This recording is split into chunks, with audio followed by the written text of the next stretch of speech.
नमस्कार। मी खानदेशी पद्धतीने चवळीची पातळ काळा मसाल्याची भाजी बनवते। ही भाकरी सोबत छान लागते। बाजरीची भाकरी, ज्वारीची भाकरी काला मोडून अगदी अजून पातळ करायची। याच्यापेक्षा मी फोटोसाठी एवढी घट्ट ठेवली प्लेटमध्ये। मी टमाटा नाही घातला याच्यात, टमाट्यामुळे सगळ्या मसाल्याची चव चालली जाते। अगदी म्हणजे माईल चव होऊन जाते, गोडसर। खानदेशात असं झणझणीत तिखट खाण्याची सवय असते लोकांना। अगदी बेसिक मसाले वापरून बनवले आपण, फक्त हळद, गरम मसाला, तिखट।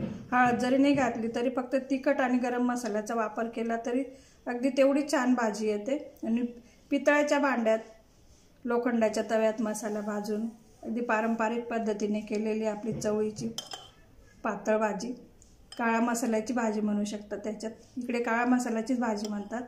अगदी पातळ असू द्यावी अजून।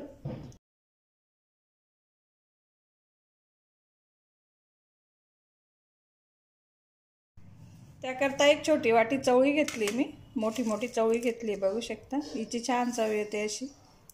भिजवली नाही मी चवळी, आपण अशी सुकीच चवळी कुकरमध्ये 4 ते 5 शिट्ट्या काढून शिजवणार आहोत। भिजून शिजवली म्हणजे तिला उग्र चव येते आणि थोडीशी टसन म्हणतात तशी होते ती। पाण्यामध्ये भिजल्यामुळे तिची उग्रता वाढते। एकसारखे दाण्याची चवळी आपण भाजीसाठी वापरायची। आणि हे वरचं टोक असतो त्याचं आयज म्हणतात, डोळे म्हणतात, ते असे काळे जर राहिले तर ती चविष्ट चवळी असते आणि लवकरही शिजते। निवडून घेतली मी, धुवून घेऊ आपण तिला। छोटा कुकर घेतला आहे मी, त्याच्यात चवळीच्या तिप्पट पाणी घ्यायचं आहे आपल्याला। चवळी फुगायला पाणी लागतं। 4 ते 5 शिट्ट्या काढून घ्यायच्या। नसेल शिजली तर परत आपण 1 शिट्टी काढू शकतो, जास्तही शिजायला नको। 5 शिट्ट्या काढून घेते मी। 5 शिट्ट्यावर कुकर गारू दिला मी। छान शिजली चवळी, बघू शकता, मस्त दाणे दाणे। एवढी शिजू द्यायची, नाही तर एक जरी शिट्टी जास्त झाली ना पूर्ण गाळ होऊन जाते, वरण होऊन जातं चवळीचं। म्हणजे लक्षपूर्वक लागले 4 शिट्ट्या करून बघायच्या आधी, नाही झाली तर परत वाढवायची। आपण काळा मसाल्याची करतोय चवळीची भाजी।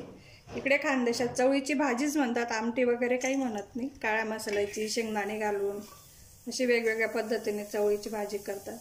पातळ भाजी, सुकी भाजी, उसळ। एक कांदा घेतला आहे मी, एक मीडियम साईजचा। आपल्या 3 लोकांसाठी आपण ही भाजी करू शकतो, 1 वाटी चवळीसाठी। कांदा अर्धवट भाजला गेला म्हणजे नंतर तेल टाकायचं। आधीच तेल टाकलं तर लवकर भाजला नाही जाणार। थोडीशी त्याची काळपट व्हायला लागला म्हणजे टाकायचं। थोडं तेल टाकून घेते मी, एक अर्धा चमचा, अर्धा टीस्पून।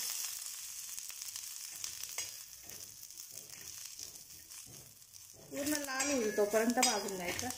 इथं असं अर्धवट कच्चा कांदा घातला तर मसाल्याची भाजीला गोडसर अशी चव येते, गुळचट।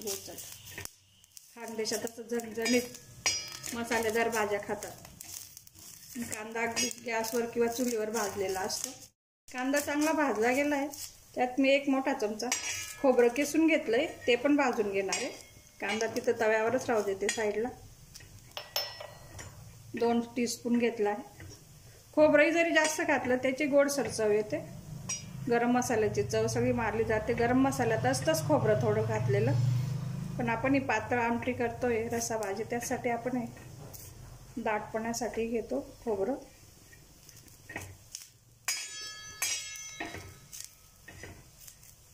काढून घेते मी, गार करून मिक्सरमध्ये पेस्ट करून घेणार आहे। झालंय आपलं कांदा खोबरं भाजी। त्याच्यात 1 चमचा पाणी घालून अशी स्मूथ पेस्ट करून घ्यायची, बारीक वाटून घ्यायचं आहे। कांदा खोबऱ्याचं वाटण करून घेतलंय मी, छान पेस्ट केली। आपण मसाल्यामध्ये फक्त हे 3 पदार्थ वापरते मी। हळद, लाल तिखट, आपलं नेहमीचं वापरायचं लाल तिखट आहे, आणि गरम मसाला। गरम मसाल्यात धना, जिरा पावडर, अगदी सगळेच मसाले आपण याच्यात घातलेत। हिंगसुद्धा याच्यात आहे, त्यामुळे वेगळे असे अतिरिक्त काही घ्यायची गरज नाही। अगदी झटपट होणारी ऑथेंटिक रेसिपी आपली। पितळाच्या पातेल्यात बनवतोय आपण। पितळाचा चमचा, उलट पितळ आणि लोखंडाचा जास्तीत जास्त वापर करायचा। हे यूट्यूब आल्यामुळे नॉनस्टिकचे भांड्याचा जास्त वापर व्हायला लागला। अगदी कांदा खोबरं भाजायला सुद्धा नॉनस्टिकचे पॅन घेतात गृहिणी। 1 चमचा तेल घातलंय मी। गरम मसाल्याची भाजी असल्यामुळे तेल थोडं जास्तच असतं। तेल तापलंय। 1 चमचा आलं लसूणची पेस्ट घेतली मी, अगदी घरचीच पेस्ट आहे आपली। जेव्हा लसूण अद्रक स्वस्त असतं त्यावेळेस पेस्ट करून ठेवायची फ्रीजमध्ये, म्हणजे आपल्याला सोयीस्कर पडते। त्यात आपण एक कांदा खोबऱ्याची पेस्ट टाकून घेतो। तुम्ही कढीपत्ताही वापरू शकता, पण पूर्वीच्या काळी कढीपत्त्याचा वापर एवढा नव्हता, तर आता कुठे आधी सुरुवातीला पोह्यामध्ये व्हायला लागला, नंतर आमट्यांमध्ये व्हायला लागला कढीपत्त्याचा वापर। मोहरी पण नाही घातली मी याच्यात। जेवढं मी पाणी घातलं होतं कांदा खोबरं वाटपमध्ये, एवढं पाणी पूर्ण आटेल तोपर्यंत आपण मसाला परतत राहायचा आहे। टमाट्याचा वापर नाही करत मी मसाल्याच्या भाज्यांमध्ये, कारण मसाल्याची चव चालली जाते त्याच्याने। आता यूट्यूबमुळे अगदी सगळ्याच भाज्यांमध्ये असे भरपूर टमाटे कापून टमाट्याची पेस्ट टाकून भाज्या बनतात बघते मी, पण ते एवढं वाटत नाही, माझ्या मनाला पटत नाही ते। सगळ्याच भाज्यांना सारखीच चव येते, कांदे टमाटे मसाल्याची भाजी असो, नॉनव्हेज असो, डाळी असो। हळद घालते मी। हळद फक्त कलरसाठी घालतो, हळद जरी नाही घातली, फक्त तिखट आणि गरम मसाला जरी घातला तरी आपली भाजीला छान चव येणार आहे। लाल तिखट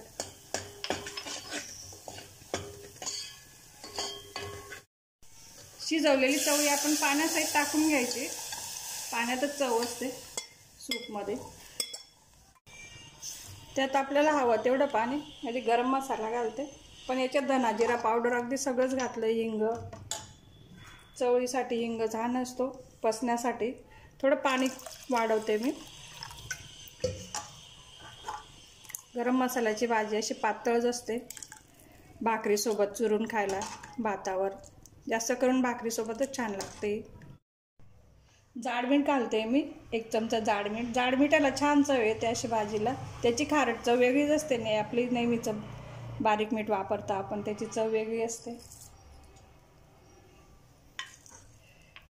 ही जरी आपली चवळीची मसाल्याची भाजी तयार झाली, पातळ भाजी, तरी तिखट आणि मसाल्याची तीव्र चव असते।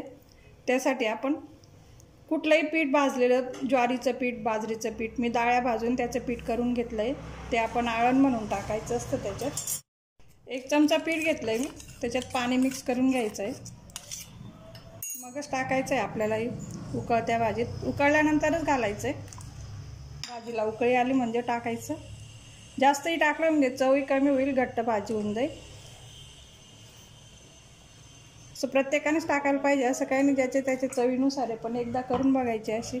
10 मिनिटं मी लो हीटवर उकळू दिली। लो हीट जरी म्हटलं तरी गॅसची लो हीट नाही राहत, म्हणून मी तवा ठेवला आहे खाली।